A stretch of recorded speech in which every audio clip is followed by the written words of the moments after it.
Good afternoon, dear judges and fellow students. I'm number 1. Today, my topic is Look Back in the Mirror with Eyes Forward. Evita Perón, First Lady of Argentina from 1946 until her death in 1952, an international culture icon, once said, "Shadows cannot see themselves in the mirror of the sun."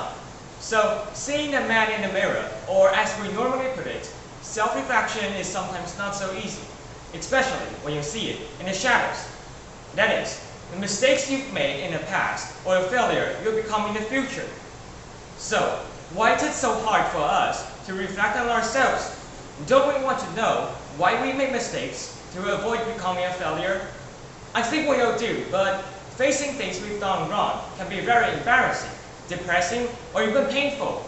And most importantly, facing them Continue. Facing them doesn't mean solving them.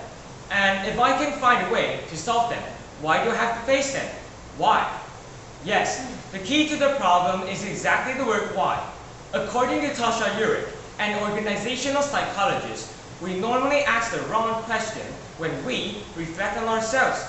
For example, why am I always fighting with my parents? Or, why am I just unable to memorize those vocabulary words? Unfortunately, when we ask why, it doesn't lead us toward the truth about ourselves. It leads us away from it. Researchers have found that no matter how hard we try, we can't excavate our unconscious feelings, motives, and because so much is hidden from our conscious awareness, we end up inventing answers that feel true but are often very wrong. For instance, in order to get to the why on vocabulary text, a student might come up with an answer like, it's in my gene, or there must be something wrong with my brain, which, as it turns out in many cases I've observed, is untrue.